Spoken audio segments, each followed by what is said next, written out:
नमस्कार साथियों, आप सभी का इस चैनल पर स्वागत है। हमें उम्मीद है सभी लोग अच्छे होंगे, तैयारी में लगे होंगे। आज हम लोग पढ़ने वाले हैं भारतीय राज्य व्यवस्था। ये जो भारतीय राज्य व्यवस्था है, इंडियन पॉलिटी है, यह एनसीईआरटी सार संग्रह के बुक से लिया गया है। यह वन लाइनर इसमें क्वेश्चन है जो काफ़ी कम टाइम में आपका अधिक तैयारी हो जाएगा। तो जितने भी आगामी एग्ज़ाम हो गया, उस एग्ज़ाम के लिए आज का क्लास रामबाण होने वाला है, इसलिए डेली आप लोग क्लास में बने रहिएगा। और चलिए आज का क्लास शुरू करते हैं। टॉपिक है हमारा भारत का संवैधानिक विकास, कॉन्स्टिट्यूशनल डेवलपमेंट ऑफ इंडिया। ठीक है, देखिए रेगुलेटिंग एक्ट 1773 द्वारा सर्वोच्च न्यायालय की स्थापना कहाँ की गई थी? तो हमारा आंसर हो जाएगा रेगुलेटिंग एक्ट 1773 द्वारा सर्वोच्च न्यायालय की स्थापना ये हुआ था कोलकाता में। कब हुआ था? तो कोलकाता में हुआ था, 1774 ईस्वी में हुआ था।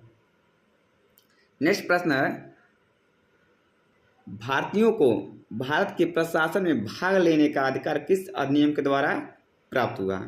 भारतीयों को भारत के प्रशासन में भाग लेने का अधिकार किस अधिनियम द्वारा प्राप्त हुआ? तो चार्टर एक्ट 1833 द्वारा। ठीक है, चार्टर एक्ट 1833 के द्वारा यह अधिनियम या यह अधिकार हमें प्राप्त हुआ। भारतीय विधान परिषद को बजट पर बहस करने की शक्ति किस अधिनियम के द्वारा प्राप्त हुई? भारतीय विधान परिषद को बजट पर बहस करने की शक्ति किस अधिनियम के द्वारा प्राप्त हुई? तो भारत परिषद अधिनियम 1892।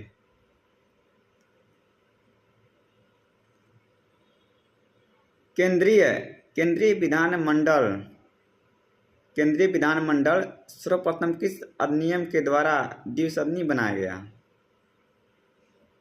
तो हमारा आंसर हो जाएगा, एक बार और प्रश्न देख लेते हैं। केंद्रीय विधानमंडल सर्वप्रथम किस अधिनियम के द्वारा द्विसदनी बनाया गया? तो 1919 के भारत शासन अधिनियम द्वारा। 1919 के भारत शासन अधिनियम के द्वारा यह द्विसदनी बनाया गया। ठीक है, नेक्स्ट प्रश्न है, भारत को राष्ट्रपति को अध्यादेश निर्गत करने की शक्ति मूलतः किस अधिनियम से प्रेरित है? भारत के राष्ट्रपति को अध्यादेश निर्गत करने की शक्ति मूलतः किस अधिनियम से प्रेरित है? तो भारत शासन अधिनियम 1935 से है। भारत शासन अधिनियम 1935 से है। अब भारत के संवैधानिक विकास को आप लोग इस मैप के माध्यम से देख लीजिएगा। अब हम आगे पढ़ते हैं। केंद्र में द्वैध शासन किस अधिनियम के द्वारा लागू की गई थी? केंद्र में द्वैध शासन व्यवस्था किस अधिनियम के द्वारा लागू की गई थी? तो भारत शासन अधिनियम 1935 के द्वारा। भारत शासन अधिनियम 1935 के द्वारा। ब्रिटिश भारत में किस अधिनियम में संघीय शासन का प्रावधान था? तो भारत शासन अधिनियम 1935। ठीक है, यहाँ पे एक पॉइंट है, देख लीजिए नीचे दिया है। भारत शासन अधिनियम 1919 की समीक्षा करने के लिए वर्ष 1927 में साइमन कमीशन का गठन किया गया। प्रश्न आता है कि साइमन कमीशन का गठन कब हुआ? तो 1927 में। 1927 में। ठीक है,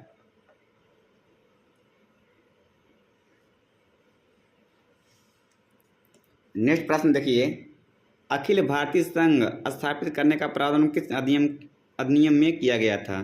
तो भारत शासन अधिनियम 1935।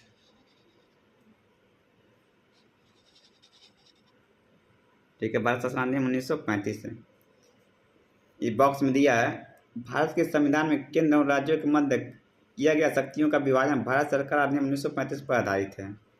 ठीक है, जो हमारे संविधान में, ठीक है, शक्तियों का बंटवारा है केंद्र और राज्यों के मध्य, तो वह 1935 का जो भारत शासन अधिनियम था उसी के आधार पे या उसी के तर्ज पर उसको रखा गया, ठीक है, यहीं से लिया गया था उसको। एक निर्वाचित संविधान सभा द्वारा भारत के संविधान का निर्माण करने का प्रस्ताव किस अधिनियम द्वारा किया गया? तो किस मिशन द्वारा, किस मिशन द्वारा।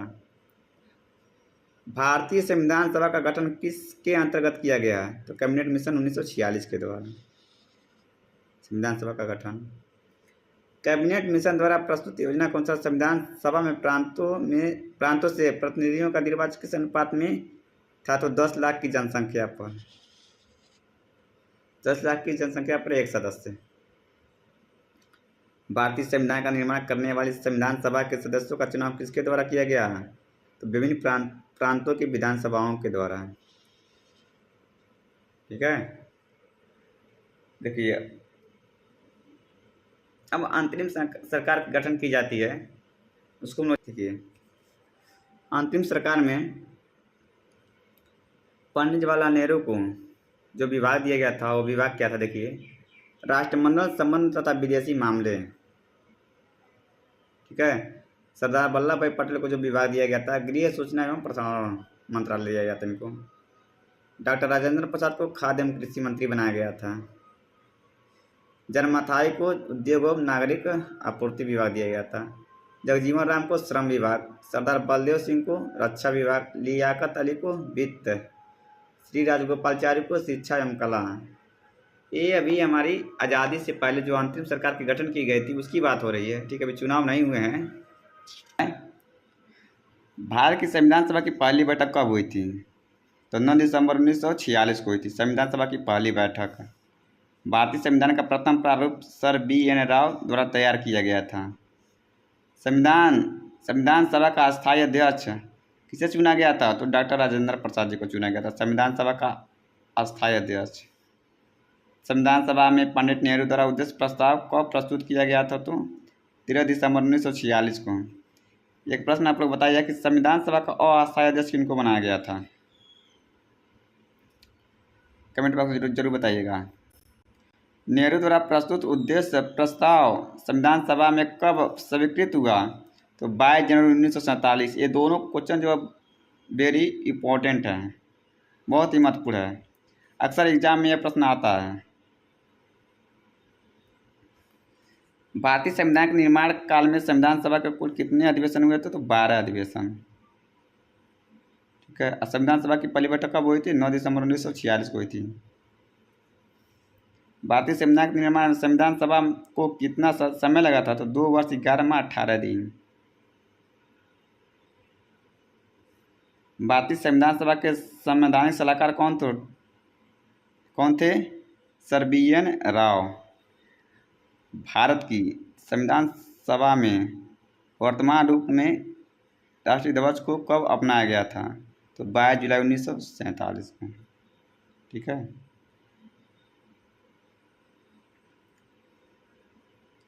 संविधान सभा की प्रथम बैठक की अध्यक्षता डॉक्टर सच्चिदानंद सिन्हा, जिन्हें अस्थायी अध्यक्ष चुना गया था। अभी हमने यही प्रश्न पूछा था आपसे। भारत का संविधान कब स्वीकार किया गया था? तो 26 नवंबर 1949 को। भारतीय संविधान पूर्णतः कब लागू हुआ? 26 जनवरी 1950 को। इसे हम गणतंत्र दिवस के रूप में मनाते हैं। अब ऊपर देखिए, 26 नवंबर 1949 को भारतीय संविधान किसके द्वारा अधिनियमित किया गया? तो संविधान सभा के द्वारा। जनगण मन को भारत के राष्ट्रगान के रूप में कब अपनाया गया? तो 24 जनवरी 1950 को। भारत सरकार द्वारा अशोक स्तंभ को राष्ट्रीय चिन्ह के रूप में कब अंगीकृत किया गया था? एडॉप्ट कब किया गया? तो 26 जनवरी 1950 को। ये दोनों बहुत ही इंपॉर्टेंट प्रश्न हैं। संविधान सभा की सलाहकार समिति के अध्यक्ष सरदार वल्लभ भाई पटेल थे। संविधान सभा की झंडा समिति के अध्यक्ष कौन थे? डॉक्टर राजेंद्र प्रसाद जी थे, ठीक है।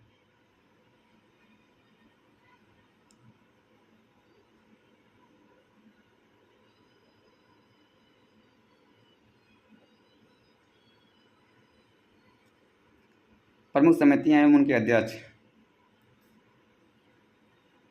संघ शक्ति समिति के अध्यक्ष कौन थे? पंडित जवाहरलाल नेहरू। संघीय संविधान समिति के पंडित जवाहरलाल नेहरू। प्रांतीय संविधान समिति के सरदार वल्लभ भाई पटेल। प्रारूप समिति के डॉक्टर भीमराव अम्बेडकर। मौलिक अधिकारों एवं अल्पसंख्यक संबंधी परामर्श समिति सरदार वल्लभ भाई पटेल।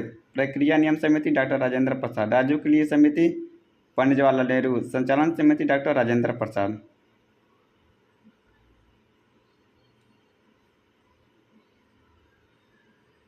संविधान सभा, देखिए एक प्रश्न है, संविधान सभा के कार्यों से संबंधित समिति के अध्यक्ष कौन थे? जीवी मावलंकर।